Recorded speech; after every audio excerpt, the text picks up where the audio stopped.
Hello, everybody. This is Orlando Mendez, yours truly, sharing another weekly exhortation. I want to share something that popped out to me while I was doing my Bible reading. In 2 Kings, I came across a passage talking about a man named Naaman, chapter 5. And this story, it reminds me of sometimes God's biggest miracles happen just by a simple obedience. See, Naaman, he was a man that had position. He was a man that had authority. He was a man that had influence. He had everything going for himself. Except one thing, he had leprosy. And when he looked for this miracle, he expected God to move in a dramatic way. He wanted something big, something that was impressive, something that would fit what he thought that God should do. But God didn't work that way. And through the prophets, God gave Naaman a simple instruction, and that was to go wash himself in the Jordan River, to dip himself 7 times. And you see that this was so simple that Naaman, he almost walked away. He almost walked away from his miracle.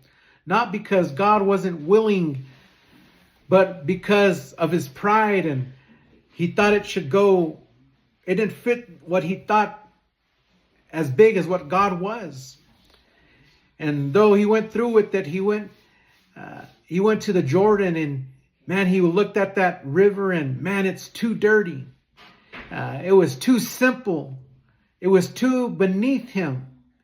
And he was even offended that this miracle, it didn't match to the size of his reputation.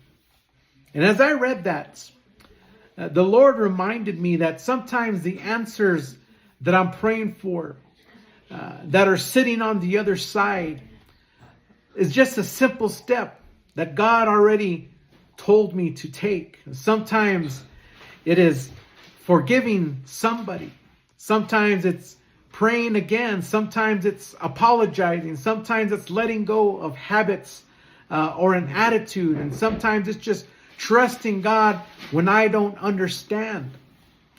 Sometimes it's being faithful in the little things. It's simple, but it requires humility. You see, Naaman, he wanted a miracle, but he didn't want to go through that simple process. He wanted a healing, but he didn't want to surrender. He wanted God to move, but he wanted him to move on his terms. And that's where it began to hit home that many times that God has already spoken to our hearts about something. And we push it aside because it's not big enough. It's not a big enough sacrifice. Or how many blessings have we delayed because of our pride, our stubbornness, or just wanting God to move in the way that I think that he should move. But we see that Naaman, he finally obeyed. He set his pride aside, and he went and dipped into the river of Jordan 7 times. And his flesh became like a baby. And I believe God wants us to do the same. So my encouragement for you today is don't overlook the simple instructions that God has given us. Don't let that pride delay that miracle. If God is nudging you in your heart, do something about it. Even if the flesh pushes back. Because on the other side of that simple obedience, there is a healing. There is a breakthrough. There is a renewal. And there is a blessing that God has waiting for you. So stay humble, stay teachable, and respond when God speaks. So God bless y'all. Have a blessed day in Jesus' name.